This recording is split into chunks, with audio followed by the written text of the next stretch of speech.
Hello, and welcome to ICA's first ever Halloween Horror Inspection Stories Facebook Live event. My name is Vern. I am an education program manager for ICA and the witchy host this evening, and we are excited to have you all here with us today. Today, we are joined by Inspector AJ, an ICA graduate, and seasoned home inspector and TikTok star. It's not uncommon for many home inspectors to assess challenging home defects, very frightful issues, or what we might call horror inspections. But today, AJ is going to guide us through some of the best horror inspection stories he has experienced firsthand. Now, before we start, I'd like to review just two housekeeping rules. We're going to have time to answer any questions after the presentation, so feel free to enter them into the chat. And this session is definitely being recorded and will be available right here on our ICA Facebook page to rewatch and share with your network. And now, take it away, AJ. All right. Thank you so much, Vern. I appreciate that. Sorry, I was on my phone. I was actually sharing the Facebook Live on social media. So good evening, everyone. Happy pre-Halloween. I don't know how many of you all have children, but I'm excited for them to go trick-or-treating, which means I get all the candy. So I'm really looking forward to that. So as Vern discussed, tonight's topic is spooky stuff in regards to home inspecting. So some of the things that we're going to be discussing, I did not really expect when I first got started. You know, I always knew that there would be dark and damp places that, I would be scared to go to, or I would see things in homes and it would just kind of freak me out. So tonight's going to be a little bit interesting. So just to preface, everything in this presentation comes from my work alone. So it's my pictures, everything. Basically, I put the presentation together and our partners at ICA approved it. So everything that you're going to see is stuff that I have taken pictures of while in the field. So tonight we're going to start off with two stories. And the first story is the most recent story. So it was about 3 or 4 weeks ago. I was inspecting a home and the buyer had planned on coming. She was going to show up probably about an hour into the inspection just to give me time to get a lot of the major components out of the way because she said that she didn't want to be in my way. And I was like, that's perfectly okay. You know, buyers show up all the time. Not a big deal. Well, I get to the house and the first thing I do is I go in and I take pictures of everything, just pretty much every room and every angle that I can find. Thankfully, the house was vacant. There wasn't any furniture in the house. The utilities were on, but that was pretty much it. It was a bare bones house. It had been vacant for quite some time.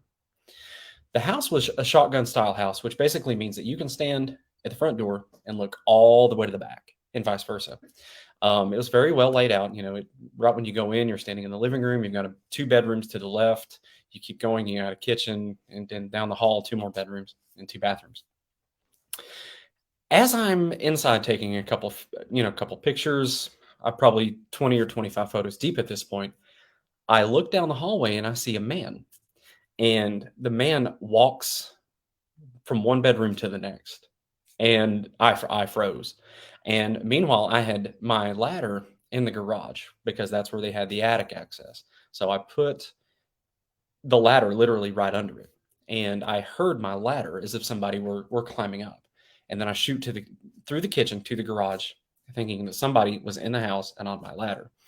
And I look, the ladder wasn't disturbed, but I looked up and I saw that the attic hatch was slightly tipped open. So my first thought was, maybe it was an animal. And when they saw the ladder, they lifted the hatch and they can go down, like forcefully with their head. So at this point, I am already freaked out. Like I am ghost white at this point. So I calm my nerves, I'm taking some more pictures. I was like, my mind is playing tricks on me. This has to be a joke. I go through the house, finish taking pictures, and then I go into the basement. And the basement was half finished, half unfinished. When I got to the bottom of the stairs, there was an old rotary phone with about the curly Q wire that to the handset. And I thought to myself, it would be really freaky if that phone rang. Well, I take pictures of the basement, and as I was getting ready to go back to the stairs to go back up, the phone rang. Not even joking. Hand to God, the phone rang. And at this point, yep, I was about to soil myself. So I ran up the stairs and I heard a car door outside. And by this point, the buyer was a little bit early and she came in the house and I was like, look, I think this place is haunted. And she laughed. You know, she was joking around. She laughed, but I was being dead serious. We're walking through the house, and I'm explaining some of the things that I had found thus far. Now, I didn't get a chance to get much done because I was freaking out, you know, taking pictures, looking at my ladder, and things like that. We were probably 15 minutes into the inspection at this point, and we are standing in the same area of the house that the guy walked from bedroom to bedroom. She and I turned so that we were looking to the front of the house right beside of one of the bedrooms, and we saw that same man walk from the living room to the bedroom. And he was wearing what you would think, you know, like a janitor would wear. It was like blue coveralls, and he was an older man, probably in his late 80s, and he walked just like at a normal speed. We ran to the front of the house to that bedroom, and there was nothing to be found. So two things happened. We ran to the front, and then we ran out of the house because at this point I was terrified because I had never experienced anything like this before. Um, it really just scared me to death. The buyer actually, she looked at me, she said, "Keep the money. I'm out." So she actually backed out of that deal. I did refund her half of her inspection fee, and it was more so as a courtesy. But she wanted to terminate it halfway through, and honestly, I didn't blame her. I wouldn't want to live there either. But the good news to that, we actually ended up inspecting another house for her about a week and a half later, and I believe she just closed. So that's the most recent story. And of course, I love ghost stories and things like that. But this one was really weird. I wish that I would have been calm enough to get my thermal camera out to try to see if I could see anything, but never got a chance to. So now we get to story number 2. And this one is probably one of the scariest things that I've ever seen at a home inspection, simply for the fact of what happened. Now, you can ask any home inspector, and they will tell you the scariest thing that they find at an inspection are the buyer's parents, more so the father. So it's this one kind of tops the cake. And this one is, again, it's a true story. So here we go. What I did is I wrote it down so that if you are either have me muted, you can follow along. So I want to start off by telling you a little ghost story. The sellers of the home worked odd hours and required sleep in the daytime. So today's inspection was oddly in the evening. It was about 4:30 at start time. It was a cool, crisp autumn evening. It actually happened in the fall of 2018. So this was not too bad. I think it was 2018. You know, the wind was slightly blowing and the leaves had changed colors and they were falling all around the property. You know, the yard was covered with leaves that had fallen at this point. It was literally a picturesque 4-bedroom, 4-bedroom, 3-bathroom suburban home in what seemed to be a typical neighborhood. There was nothing odd about this neighborhood. That the homes were, you know, 25 or 30 feet apart. It was a very, very nice neighborhood. It was a typical inspection, but everything wasn't so typical. The inspection started off like any other inspection. The roof was walkable. It was a 412 pitch. The site was graded perfectly away from the home. There were swales to direct the groundwater. It was literally the picturesque exterior. The walkways are perfectly maintained as if they were done by the typical dad in his white New Balance and denim jeans. The outside temperature was cool. Like I said, it was about 58 degrees, and the home's heating system was on, and it was keeping it a comfortable 68, 69 degrees, and it was functional. The exterior went fine. The interior went fine. The crawl space, well, that is where things took a turn for the worse. So the way that the home was designed, if you took an L, that's literally what it looked like. And the crawl space entrance was on one side of that L, so you had to go all the way in and then take a left, but I'll get to that. So it was a 90-degree turn after about 30 feet. And I would estimate that the crawl space had about 5 feet of vertical height. It was one of those that I'm 6'2", so I could get in and I could squat down and you know, walk comfortably. But it was one I didn't need to get on my hands and knees and crawl. So it was very comfortable. It was a wonderful looking crawl space. The home was constructed in 2016, so there was lighting, a few receptacles, exposed HVAC ducts. It was the typical crawl space, or so I thought.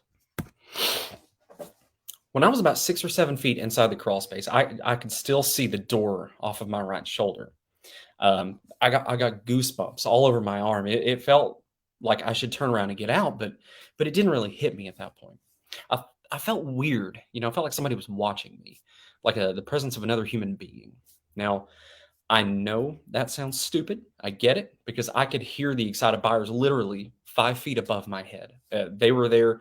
I mean, it was the typical home inspection at this point. So, um, you could hear them taking measurements, planning where they wanted to put their furniture. These guys were so excited, and I was happy for them. So I take my flashlight, my headlamp. I'm looking around. The crawl space had a little bit of lighting, not much, but I had my headlamp and I'm shining my flashlight. It looked like a normal crawl space. Had a vapor barrier. It was very clean. That's one thing I noted, that it was very clean. Then I took a left-hand turn. That was when I saw it. A single man had occupied the crawl space, a living, breathing man. This obviously caught me by surprise, and I let out a blood-curdling scream so loud that the neighbors across the street and 2 houses over came flooding out of their homes to see what happened. I screamed, the man screamed. I thought I was going to die. I literally tried to get out of that crawl space as fast as I could. I know I blinded him with my lights. So the man was sort of homeless because he had a house, but it wasn't his. He occupied the crawl space since 2016 when the home was built, before the current owners took possession. He cut a hole in the vapor barrier and used it to allow for the flow of human waste so that it didn't get on top of the vapor barrier where he slept. He cut a hole in the HVAC duct as well so that he could have the space conditioned. So whenever it was hot outside and the occupants ran the air conditioning, he would have cold air, and then vice versa for heat in the wintertime. He plugged a mini fridge into one of the receptacles in the crawl space so that he could have cold drinks and cold food. And they had a PEX ball valve on the inside that wasn't ran to the exterior for whatever reason, and he was using that to supply himself with fresh water from the inside of the house. And I'm not joking when I say this, but the report read that I recommended immediate eviction of the tenant in the crawl space prior to taking possession of the home. Now, I obviously put that in there after the fact, but that's a true story that actually happened, and I will never forget it. And really, the sellers, they were extremely shocked. They had no idea somebody was literally living just beneath their feet in their own house. I mean, how often do you go into a crawl space? So that is a scary living ghost story number 2. It's a true story, and unfortunately, it did happen. The once I ran out of the crawl space and everybody came and flooded into the yard, the man took off, and I don't think anybody ever saw him again. He had a sleeping bag, he had a pillow. I mean, it literally looked as though he was camping in the crawl space. To my assumption, he knew the hours that the sellers worked, I guess based on the activity that he could hear above, and he would use that to enter and exit the crawl space to, go get food or to go on about his day. So, but that is a true story, and it actually happened. So now we're going to move on to some pictures that I've actually taken at some spooky inspections, something that you may be able to see in the field as well. So I get asked a lot of times on social media, what's the worst house that I've ever inspected? And this specific house takes the cake. This one was in, I believe it was 2019. Could have been late 2018, 2019, I believe. It was cold. It was cold and rainy. I remember that because I had on a hoodie and a heavier rain jacket. And the house had no heat. But anyway, the individual that occupied this house was a veteran from Operation Desert Storm. Had no water. Half of the electrical worked. Had no source of heat. I had no idea how bad the interior of this house was until I got on the inside, because the man was actually there during the entire inspection. I don't know how long he lived there. I just know that it was occupied.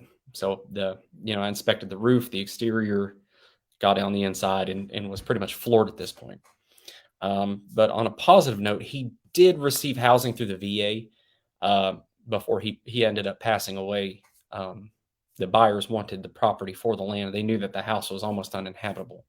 So you can see here, figure 8-13, and what you're looking at is actually from the attic. The roof had a leak and the insulation was saturated, and it was literally falling through the drywall ceiling. Same thing on figure 8-9. Over on figure 8-14, that is an exterior wall, and it's literally caving in. It's pushing in from the outside due to, on the outside of the house, there was no gutter. There was about a 6-inch hole in the roof where the water was literally just pouring down on top of the top plate into the framing and all that. And you can see down on figures 8-17 and 8-18, it literally poured into the house. Now, you would think that that would cause mold, and you would be correct. On the left side, here's figure 16-19 and 16-10 are in the same bathroom. So, like I said, the house had no running water, but it was heavily saturated with moisture because of all the leaks from the roof. And the house was sealed up. And when you get temperatures between 40 degrees and 115 degrees, that's perfect opportunity for mold growth, which is exactly what this was. The moment that I saw all of this, I ran to my vehicle to get my respirator because I was starting to feel like I had a little bit of tightness in my chest, and I was starting to cough. So at this point, I knew that the mold was affecting my respiratory system. Figures 16-11 and 16-12 were from the bathroom on the other side of the house. You can literally look up and see mold spores everywhere. Figure 16-12, the wall had been knocked out with what looked like a hammer, and it didn't have any insulation, so they took plastic grocery bags and just stuffed that wall cavity. It was terrible. And then back on the right side, 16-5 and 16-6, 7 and 8 are all the same bathtub. Again, like I said, had no running water, but what he did is he stuffed rags into the drain so that he could fill it just a little bit, I guess, to bathe himself. But you can see that it looked like black mold in the corners right where the wall joined the bathtub. This was single-handedly the worst house that I have ever inspected in my entire career. This was photos of the actual kitchen that the man was living with. If you'll notice, figure 18-4, the bottom of the sink had caved in, and it was just riddled with mold. We did not do a mold test. There was no point. It was just going to be demolished anyway, but it looked just like black mold, and how the man could breathe in that house is beyond me. It was definitely the worst situation I've ever been in. The house actually had a leak right in the kitchen, right behind the kitchen sink under the window. It was leaking into the house, which ultimately led to the kitchen cabinets being deteriorated by such water damage. The first 4 pictures that you see, actually all 5 pictures of these are in the same house, but just different parts of it. This one was fairly recent. It was about a month ago. It was a house with probably the worst foundation damage I've ever seen. You could literally see 1-inch cracks all the way around the house. And then the house was extremely old. It was built in the early 1920s. So it had a lot of character with it. You can see in that first picture an actual boiler.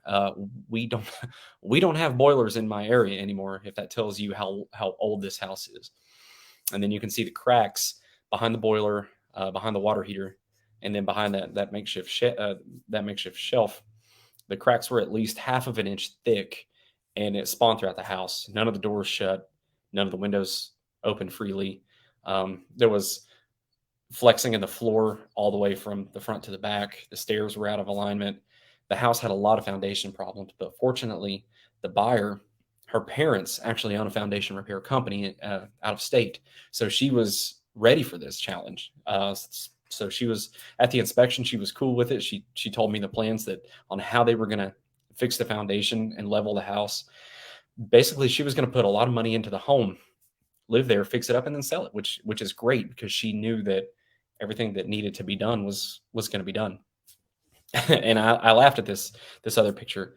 Um, they joined galvanized and PVC with insulation and duct tape, and you could actually peek in through the insulation. There was no uh,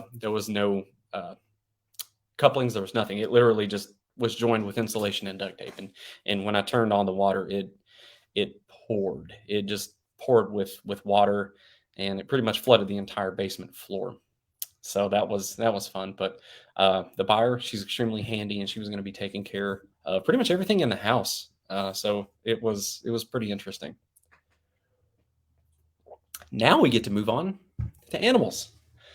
This inspection was done back in July of this year. This was the attic of a local home. The home was vacant. It was actually featured on my TikTok, but I did not show the attic.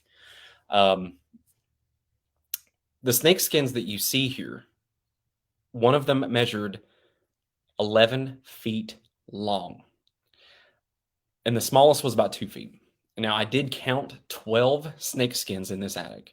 Um, there was fecal matter from mice and other small animals. I would guess a raccoon based on just the size of the fecal matter, which tells me that the snakes were feeding on the animals that made their way into the attic. Um, the snake skins that you see here were all at the entrance of the attic. Now, the attic did not have a walkable surface, so I did not traverse it. So I took my camera and I could zoom in pretty much the entire way. But there was no way I was going to go any farther into that attic after seeing the snake skins. There's spiders I'm okay with.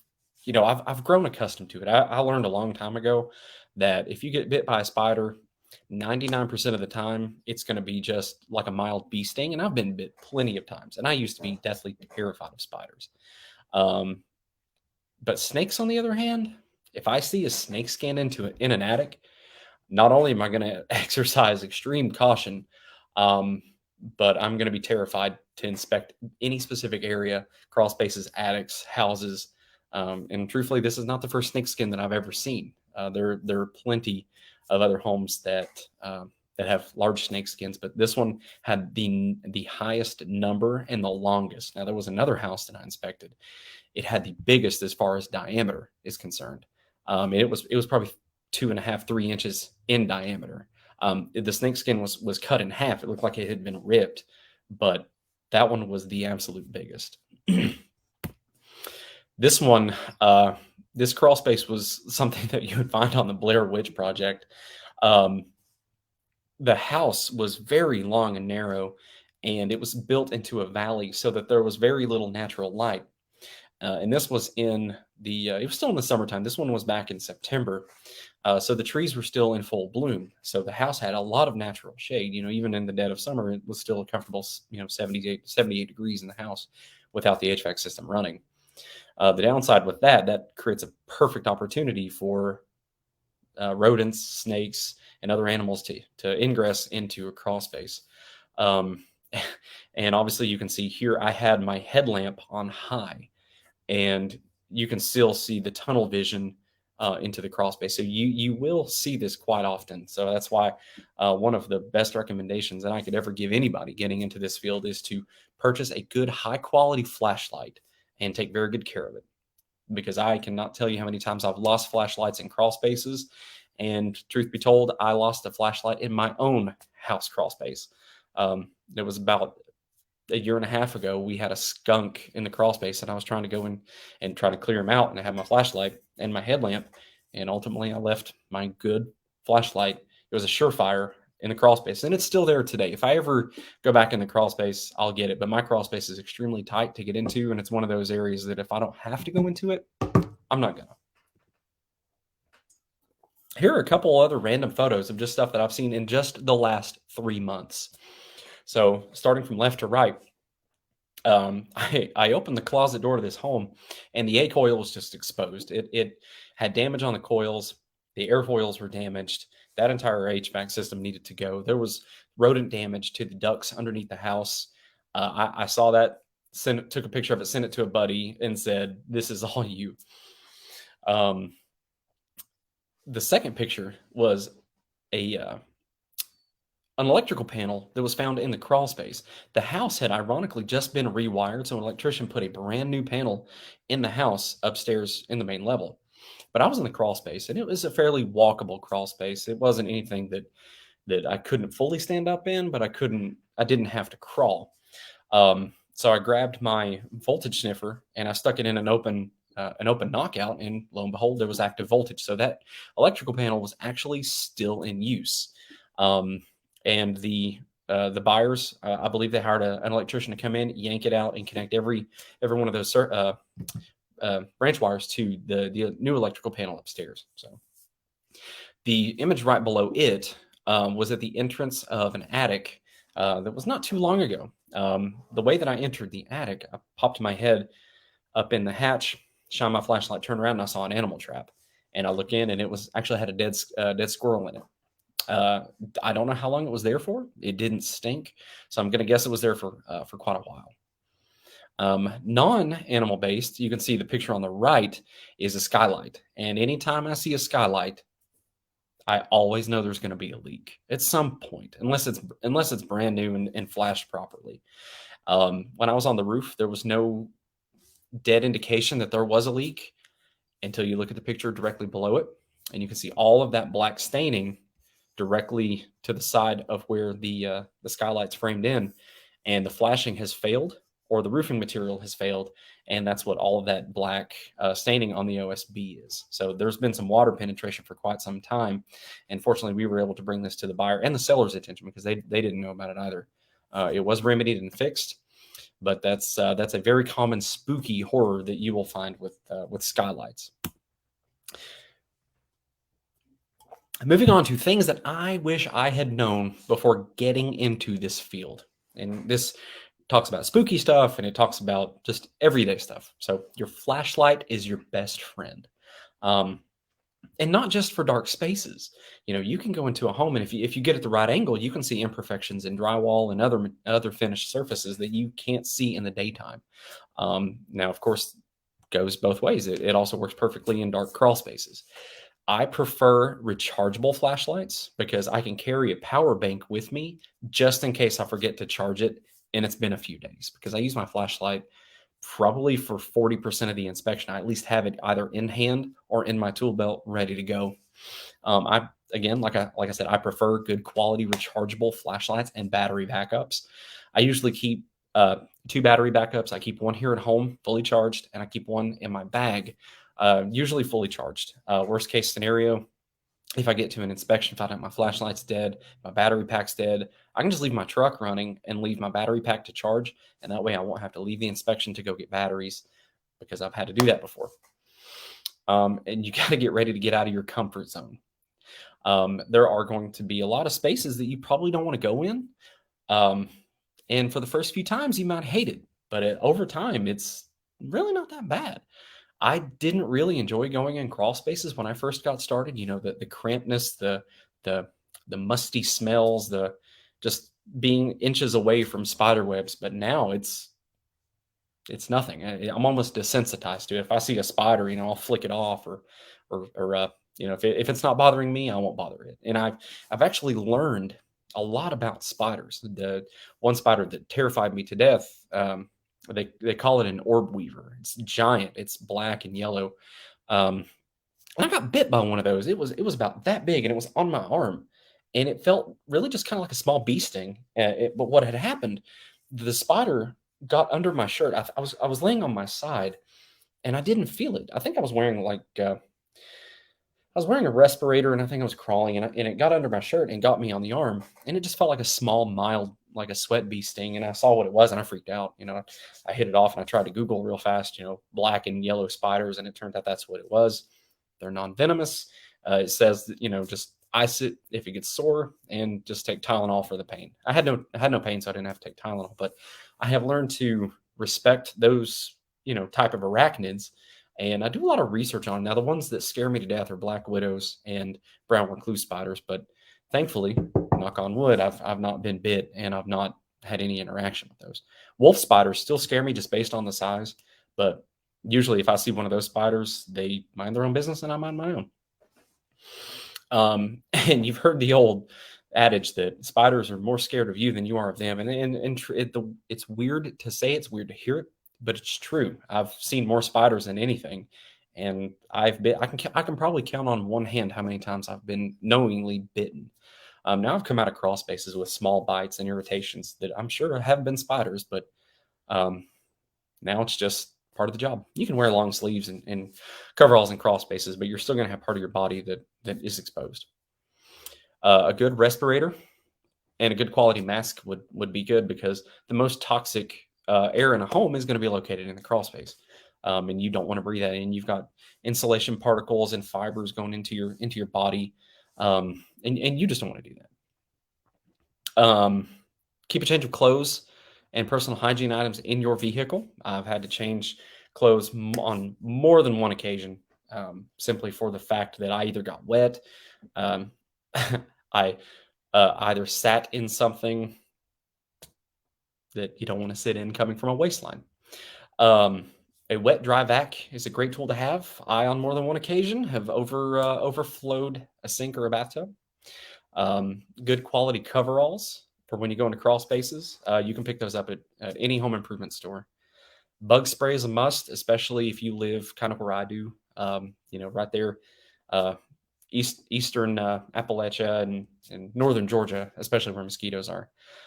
Dog treats can help get an angry dog on your good side. I've learned that, so I keep just a sealed bag of dog treats just to be on the safe side, and take pictures of everything. I, on more than one occasion, have been accused on stealing items that have later been found because I took pictures of them. So, yeah, that's one spooky situation you don't want to find yourself in.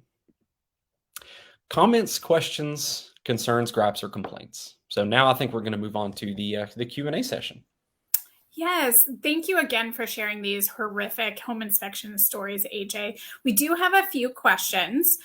We had someone ask, how long have you been doing home inspection, and what was your prior experience? So I'll answer that in two parts. So I got started inspecting in 2018. I think I enrolled in the course in 2017, and I just took my time to doing it. Prior to that, I was an engineering superintendent in the U.S. Army, supervised projects all the way from here in the United States to Romania. So I had a lot of experience with heavy equipment operation in the electrical field and things like that. So I was able to transition my military experience to civilian inspecting. So it transitioned very well. The course was very well laid out, and I had no problems navigating through it. All right. Now, do you ever inspect mobile homes? Yes, where I live, they are very frequent. We actually have one of the largest manufacturers. Clayton Homes is within an hour of us. That's their main warehouse. They manufacture and transport them here. And mobile homes probably are about 20% of everything that I do. They get inspected just the same. Usually the only thing that's different with a mobile home is they don't have an attic access, and that's because where they're built and assembled on site, they don't really need it, and everything is sealed up. When inspecting a crawl space on a mobile home, it's no different than a regular home. The only downside is they have a vapor barrier on the bottom of it, so everything is usually really restricted, but you still get a good opportunity to see if there are any leaks, because you can visibly tell if anything is sagging down on the vapor barrier. And you can also look at the piers that the home sits on, because oftentimes HUD will need to see if the mobile home is tied down, or if it still has the wheels. And sometimes certain loan types, you may need to take pictures of the data plate that's located underneath the house as well. Oh, wow. Okay. And how long does it take to proof and publish your report once you have completed the inspection at the house? So generally, I do 90% of the report on my phone. The software that I use allows me to take pictures and type. And granted, I'm a millennial. I type fast. It just happens. I can have 90% of the report done on site. And then when I get home, I can probably take an extra half hour, maybe not even that. To proofread it and publish it, because with the software that I've got, most of the deficiencies and items that I find are pre-filled, and I can just attach them to a picture and move on. But generally, the average inspection is 2.5, 3 hours. if I'm home uploading pictures or if I'm transferring pictures from a thermal camera, I would say probably 15 or 20 minutes extra per inspection to get everything published and proofread. Okay. And then in your experience, how do you get that hands-on experience once the online course is completed? Once the online course is completed, inspect your own house, inspect friends' houses, inspect your Mhm. family members' houses. That's how I got started. The day, actually, not even the day I finished the course. During the course, I would complete the electrical component portion, and I would go inspect. Well, at the time, I was rewiring an entire house, but I would go look at the work that I did. I'm like, you know what? I did that wrong. I need to fix that. And I would literally do that. And once I completed the course, and I found the software that I wanted to use and all this, I would literally inspect my own house. Um, when my mom purchased a house, I inspected it. Just random times you have to practice, practice, Mhm. practice. I think I inspected my house 5 or 6 times before I actually did a real world inspection, which surprisingly enough came pretty quick after completing the course and getting the license through the state. Wow, that's really good for our audience to know. And thank you so much for sharing all Yeah. your experience. Well, this concludes our Halloween Horror Inspection Stories virtual event. We appreciate you being here, Inspector AJ, and we hope our audience enjoyed it. As a reminder, this session is absolutely being recorded and will be available on our ICA Facebook page to rewatch and share with your network. And if you are ready to explore a career in home inspection, now is the time to enroll in an online classroom pre-licensed home inspection course through ICA. So you can go to icaschool.com, give us a call at 888-374-4096, or send us an email at support@icaschool.com. Thank you again. Thank you again, AJ. And I Thank hope you for having me. everyone has a wonderful Halloween weekend. I Take guess care. happy Halloween, everybody. Bye. Bye bye.